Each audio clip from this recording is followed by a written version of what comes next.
It is enough to say in commendation of this very exciting story that it is worthy of the author.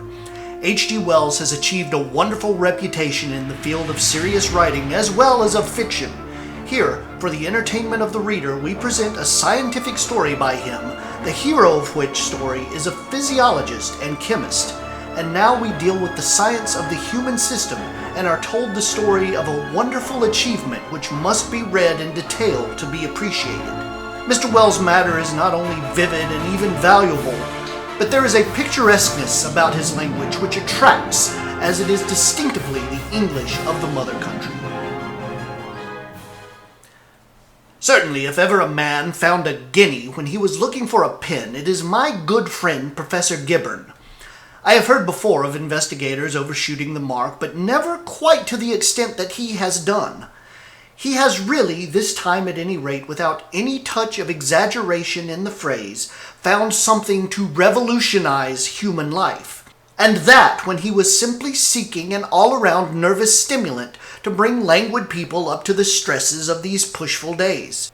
I have tasted the stuff now several times, and I cannot do better than describe the effect the thing had on me. That there are astonishing experiences in store for all in search of new sensations will become apparent enough. Professor Gibbon, as many people know, is my neighbor in Folkestone. Unless my memory plays me a trick, his portrait at various ages has already appeared in various magazines, but I am unable to look it up because I have lent my volume to someone who has never sent it back. The reader may perhaps recall the high forehead and the singularly long black eyebrows that give such a Mephistophelian touch to his face. He occupies one of the pleasant little detached houses in the mixed style that make the western end of the upper Sandsgate Road so interesting. His is the one with the Flemish gables and portico, and it is in the little room with the mullioned bay window that he works when he is down here, and in which of an evening we have so often smoked and talked together. He is a mighty jester, but besides, he likes to talk to me about his work. He is one of those men who find a help and stimulus in talking, and so I have been able to follow the concept of the new Accelerator right up from a very early stage. Of course, the greater portion of his experimental work is not done in Folkestone, but in Gower Street, in the fine new laboratory next to the hospital that he has been the first to use. As everyone knows, or at least all intelligent people know, the special field in which Gibbon has gained so great and deserved a reputation among physiologists includes the action of drugs upon the nervous system. On the subjects of soporifics, sedatives, and anesthetics, he is, I am told, unequaled. He is also a chemist of considerable eminence, and I suppose in the subtle and complex jungle of riddles that shadows the ganglion cell and the axis fiber, there are little cleared places in his making, little glades of illumination, which, until he sees fit to publish his results, are still inaccessible to every other living man. And in the last few years he has been particularly assiduous upon the question of nervous stimulants, and already, before the discovery of the new Accelerator, had attained great success with them. Medical science has to thank him for at least 3 distinct and absolutely safe invigorants of unrivaled value to practicing men. In cases of exhaustion, the preparation known as Gibbon's bee syrup has, I suppose, saved more lives already than any lifeboat on the coast. "But none of these little things begin to satisfy me yet," he told me nearly a year ago.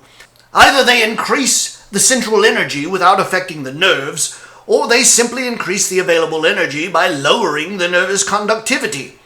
And all of them are unequal and local in their operation. One wakes up the heart and viscera and leaves the brain stupefied. One gets at the brain, champagne fashion, and does nothing good for the solar plexus. And what I want, and what, if it's an earthly possibility, I mean to have, is a stimulant that stimulates all of your head to the tip of your great toe and makes you go 2 or even 3 to everybody else's 1, eh? That's the thing I'm after." "It would tire a man," I said. "Not a doubt of it. And you'd eat double or treble and all that. But just think what the thing would mean. Imagine yourself with a little vial of this." He held up a little bottle of green glass and marked his points with it. "And that in this precious vial is the power to think twice as fast, move twice as quickly, do twice as much work in a given time as you could otherwise do. But is such a thing believable? I believe so. If it isn't, I've wasted my time for a year. These various preparations of the hypophosphites, for example, seem to show that something of the sort, even if it was only 1.5 times as fast as I would do. It would do, I said. If you were a statesman in a corner, for example, time rushing up against you, something urgent to be done, eh? He could dose his private secretary, I said, and again double time. And think if you, for example, wanted to finish a book. Usually, I said, I'd wish I'd never begun 'em. Or a doctor, driven to death, wants to sit down and think out a case. Or a barrister, or a man cramming for an examination. Worth a guinea a drop, said I, and more to men like that. And in a duel again, said Gibbon, where it all depends on your quickness in pulling the trigger. Or in fencing, I echoed. You see, said Gibbon, if I get it at an all-round thing, it will really do you no harm at all. Except perhaps to an infinitesimal degree it brings you nearer old age. You will just have lived twice to the other people's once. I suppose, I meditated, in a duel it would be fair? That's a question for the seconds, said Gibbon. I harked back further.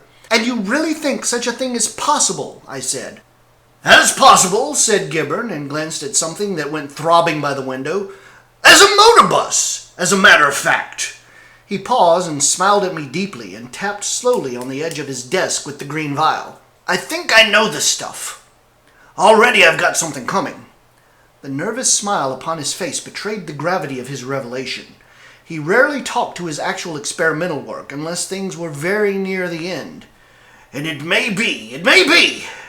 I shouldn't be surprised. It may even do the thing at a greater rate than twice. It will be rather a big thing, I hazarded. It will be, I think, rather a big thing. But I don't think he quite knew what a big thing it was to be for all that. I remember we had several talks about this stuff after that, the new Accelerator, he called it, and his tone about it grew more confident on each occasion. Sometimes he talked nervously of unexpected physiological results its use might have, and then he would get a little unhappy. At others, he was frankly mercenary, and we debated long and anxiously about how the preparation might be turned to commercial account.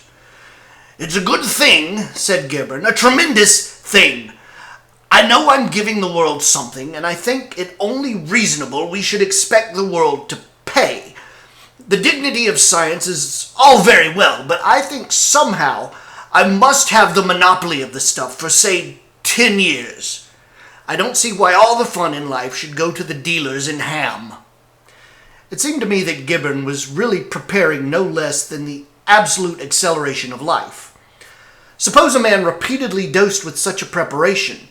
He would live an active and record life indeed, but he would be an adult at 11, middle-aged at 25, and by 30, well on the road to senile decay. The marvel of the drugs has always been great to my mind. You can madden a man, calm a man, make him incredibly strong and alert, or a helpless log, quicken this passion and allay that, all by means of drugs, and here was a new miracle that added to this strange armory of files the doctors use. But Gibbon was far too eager upon his technical points to enter very keenly into my aspect of the question. It was the 7th or 8th of August when he told me the distillation that would decide his failure or success for a time was going forward as we talked, and it was on the 10th that he told me the thing was done and the new Accelerator a tangible reality in the world. I met him as I was going up the Sensgate Hill towards Folkestone. I think I was going to get my hair cut, and he came hurrying down to meet me. I suppose he was coming to my house to tell me at once of his success. I remember that his eyes were unusually bright and his face flushed, and I note the swift alacrity of his steps. "It's done!" he cried, and gripped my hand, speaking very fast. "It's more than done! Come to my house and see! Really, really!" he shouted. "Incredibly! Come and see! And it does twice. It does more, much more. It scares me. Come up and see the stuff. Taste it. Try it. It's the most amazing stuff on earth."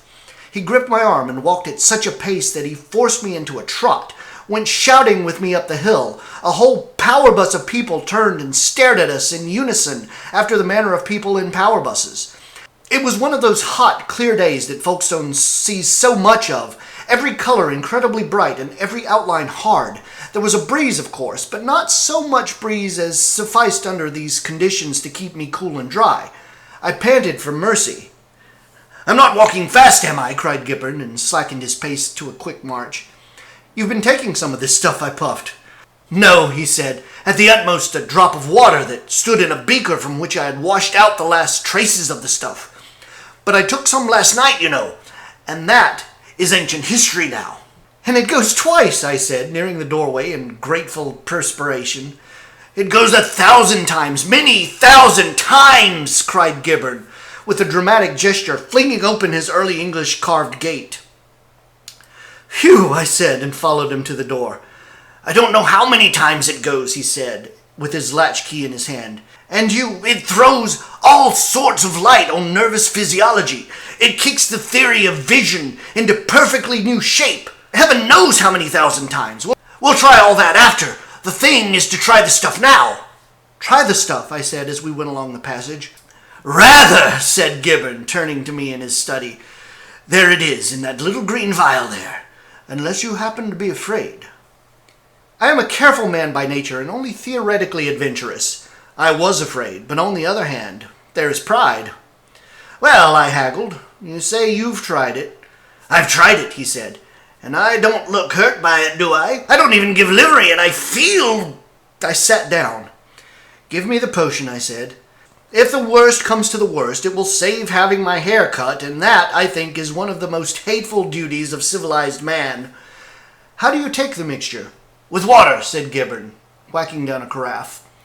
He stood up in front of his desk and regarded me in his easy chair.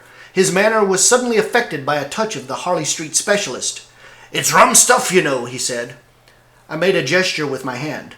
"I must warn you, in the first place, as soon as you've got it down, to shut your eyes and open them very cautiously in a minute or so's time. One still sees. The sense of vision is a question of length of vibration, consequently the frequency of impacts, but there's a kind of shock to the retina, a nasty giddy confusion just at the time, if the eyes are open. Keep 'em shut." "Shut," I said. "Good. And the next thing is keep still. Don't begin to whack about. You may fetch something a nasty rap if you do.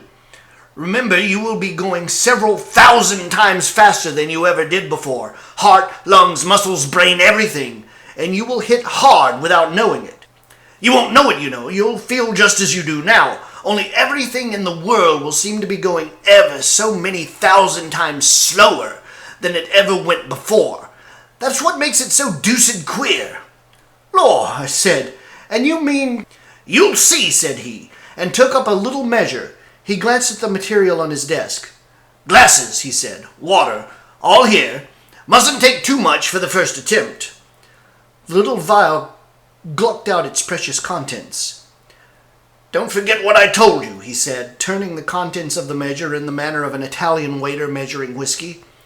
"Sit with the eyes tightly shut in an absolute stillness for 2 minutes," he said. "Then you will hear me speak." He added an inch or so of water to the little dose in the glass. "By the by," he said, "don't put your glass down. Keep it in your hand, and rest your hand on your knee. Yes, so, and now—" He raised his glass. "The new Accelerator," I said. "The new Accelerator," he answered, and we touched glasses and drank, and instantly I closed my eyes. You know the blank non-existence into which one drops when one has taken gas? For an indefinite interval it was like that. Then I heard Gibbon telling me to wake up, and I stirred and opened my eyes. There he stood as he had been standing, glasses still in hand. It was empty. That was all the difference.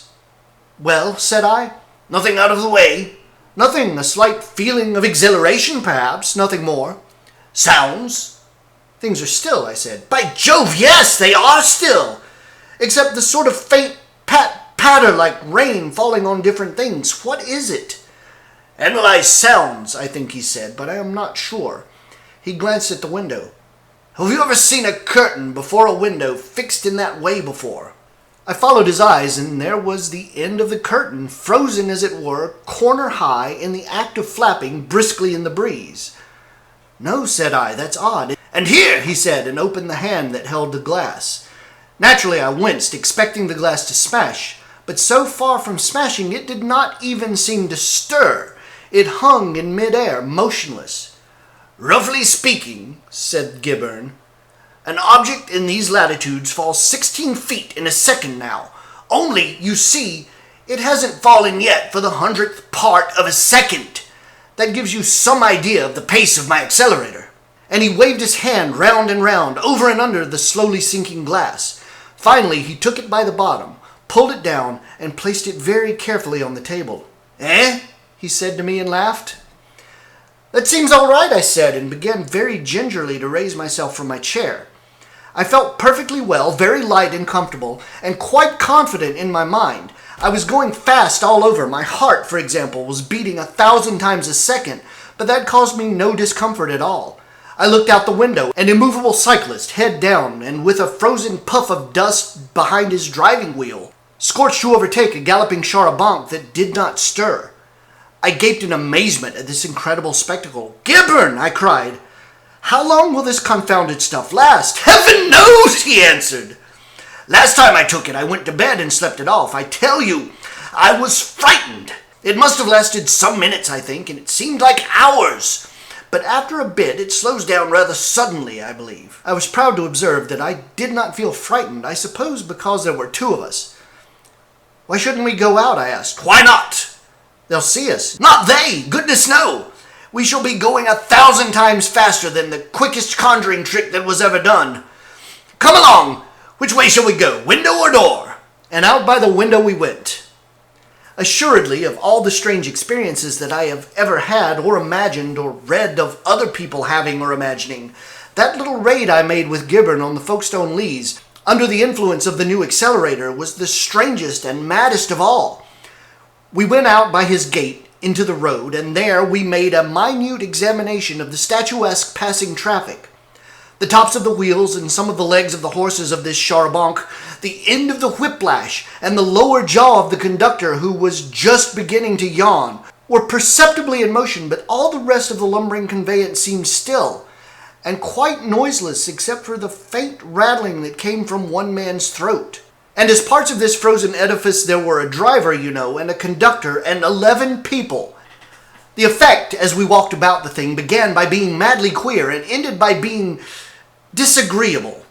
There they were, people like ourselves, and yet not like ourselves, frozen in careless attitudes, caught in mid-gesture. A girl and a man smiled at one another, a leering smile that threatened to last forevermore. A woman in a floppy capeline rested her arm on the rail and stared at Gibberne's house with an unwinking stare of eternity. A man stroked his mustache like a figure of wax, and another stretched a tiresome stiff hand with extended fingers towards his loosened hat. We stared at them, we laughed at them, we made faces at them, and then a sort of disgust of them came upon us, and we turned away and walked around in front of the cyclist towards the Leas. "Goodness!" cried Gibberne suddenly. "Look there!" He pointed, and there at the tip of his finger and sliding down the air with wings flapping slowly and at the speed of an exceptionally languid snail was a bee. And so we came out upon the Leas. There the thing seemed madder than ever. The band was playing in the upper stand, though all the sound it made for us was a low-pitched, wheezy rattle, a sort of prolonged last sigh that passed at times into a sound like a slow, muffled ticking of some monstrous clock. Frozen people stood erect, strange, silent, self-conscious-looking dummies, hung unstably in mid-stride, promenading upon the grass. I passed close to a little poodle dog suspended in the act of leaping, and watched the slow movement of his legs as he sank to the earth. "Lord, look here!" cried Gibberne, and we halted a moment before a magnificent person in white, faint-striped flannels, white shoes, and a Panama hat, who turned back to wink at two gaily dressed ladies he had passed. A wink, studied with such leisurely deliberation as we could afford, is an unattractive thing. It loses any quality of alert gaiety, and one remarks that the winking eye does not completely close, that under its drooping lid appears the lower edge of an eyeball and a little line of white. "Heaven give me memory," said I, "and I will never wink again." "Horse smile," said Gibbon, with his eye on the lady's answering teeth. "It's infernally hot somehow," said I. "Let's go slower." "Oh, come along," said Gibbon. We picked our way among the bath chairs in the path. Many of the people sitting in the chairs seemed almost natural in their passive poses, but the contorted scarlet of the bandsman was not a restful thing to see. A purple-faced little gentleman was frozen in the midst of a violent struggle to refold his newspaper against the wind. There were many evidences that all these people, in their sluggish way, were exposed to a considerable breeze, a breeze that had no existence so far as our sensations went. We came out and walked a little way from the crowd and turned and regarded it. To see all that multitude change to a picture, smitten rigid, as it were, into the semblance of realistic wax, was impossibly wonderful. It was absurd, of course, but it filled me with an irrational and exultant sense of superior advantage. Consider the wonder of it. All that I had said and thought and done since the stuff had begun to work in my veins had happened, so far as these people, so far as the world in general went, in the twinkling of an eye. "The new Accelerator," I began, but Gibbon interrupted me. "There's that infernal old woman," he said. "What old woman?" "Lives next door to me," said Gibbon. "Has a lapdog that yaps. Gods, the temptation is strong." There is something very boyish and impulsive about Gibbon at times. Before I could expostulate with him, he had dashed forward, snatched the unfortunate animal out of visible existence, and was running violently with it towards the cliff of the Leas. It was most extraordinary. The little brute, didn't bark or wriggle or make the slightest sign of vitality. It kept quite stiffly in an attitude of somnolent repose, and Gibbon held it by the neck. It was like running about with a dog of wood. "Gibbon," I cried, "put it down!"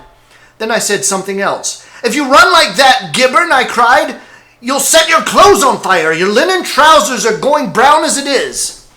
He clapped his hand on his thigh and stood hesitating on the verge. "Gibbon," I cried, coming up, "put it down. This heat is too much. It's our running so. 2 or 3 miles a second, friction of the air." "What?" he said, glancing at the dog. "Friction of the air," I shouted. "Friction of the air, going too fast, like meteorites and things, too hot. And Gibbon, I'm all over pricking and a sort of perspiration. You can see people stirring slightly. I believe the stuff's working off. Put that dog down." "Eh?" he said. "It's working off," I repeated. "We're too hot and the stuff's working off. I'm wet through."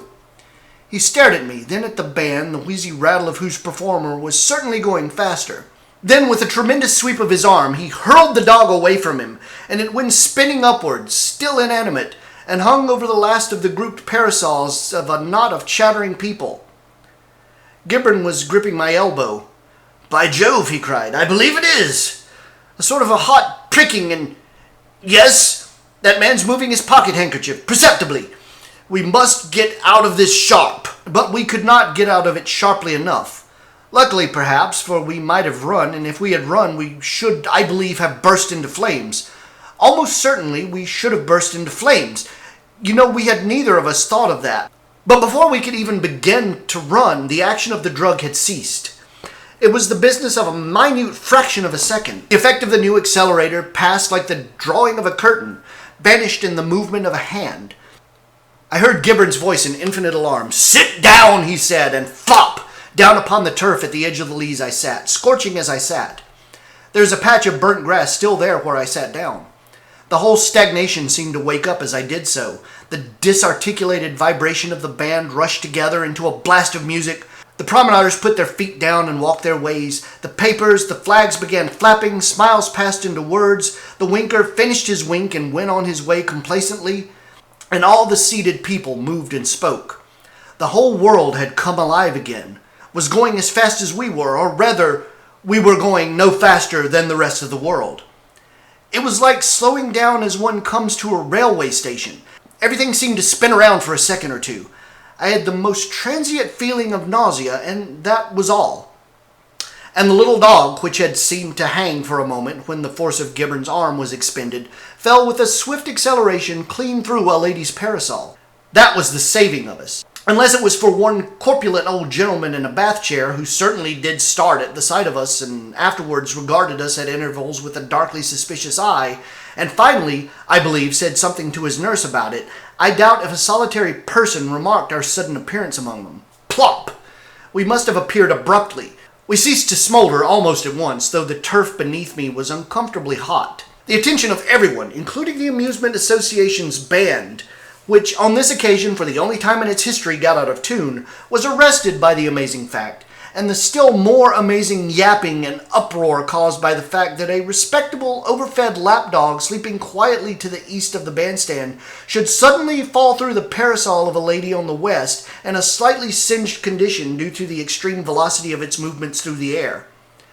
In these absurd days, too, when we were still trying to be as psychic and silly and superstitious as possible, people got up and trod on other people, chairs were overturned, and Lee's policemen ran. How the matter settled itself I do not know. We were much too anxious to disengage ourselves from the affair and get out of range of the eye of the old gentleman in the bath chair to make minute inquiries. As soon as we were sufficiently cool and sufficiently recovered from our giddiness and nausea and confusion of mind to do so, we stood up and, skirting the crowd, directed our steps back along the road below the metropole towards Gibbon's house. But amidst the din, I heard very distinctly the gentleman who had been sitting beside the lady of the ruptured sunshade using quite unjustifiable threats and language to one of those chair attendants who have inspector written on their caps. "If you didn't throw the dog," he said, "who did?" The sudden return of movement and familiar noises, and our natural anxiety about ourselves, our clothes were still dreadfully hot, and the front of the thighs of Gibbon's white trousers were scorched a drabbish brown, prevented the minute observations I should have liked to make on all these things. Indeed, I really made no observations of any scientific value on that return. The bee, of course, had gone. I looked for that cyclist, but he was already out of sight as we came upon the Upper Sandgate Road, or hidden from us by the traffic. The char a banc, however, with its people now all alive and stirring, was clattering along at a spanking pace, almost abreast of the nearer church.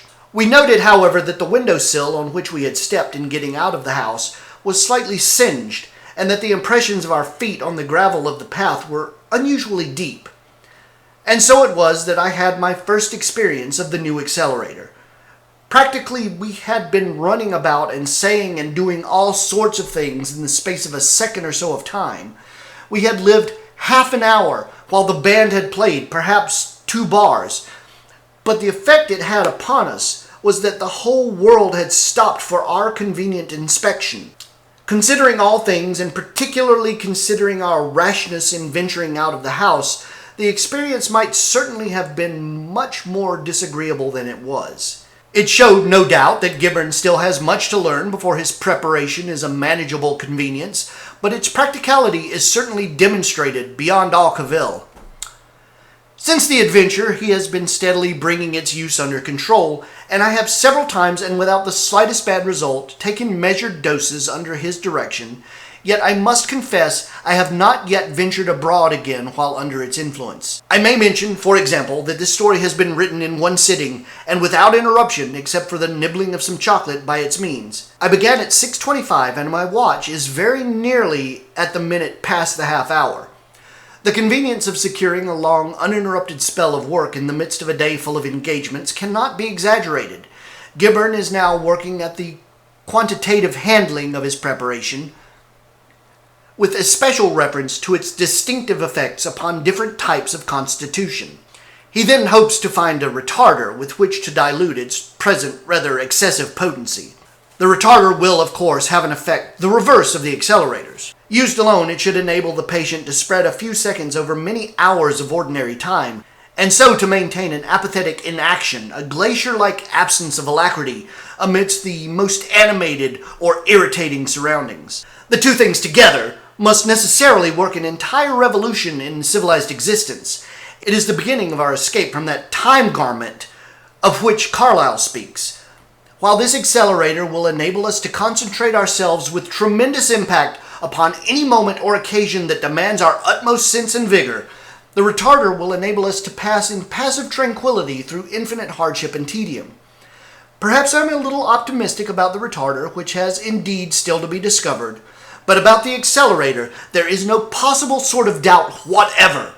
Its appearance upon the market in a convenient, controllable, and assimilable form is a matter of the next few months. It will be obtainable of all chemists and druggists in small green bottles at a high, but considering its extraordinary qualities, by no means excessive price. Gibbern's Nervous Accelerator, it will be called, and he hopes to be able to supply it in 3 strengths, 1 in 200, 1 in 900, and 1 in 2000, distinguished by yellow, pink, and white labels respectively.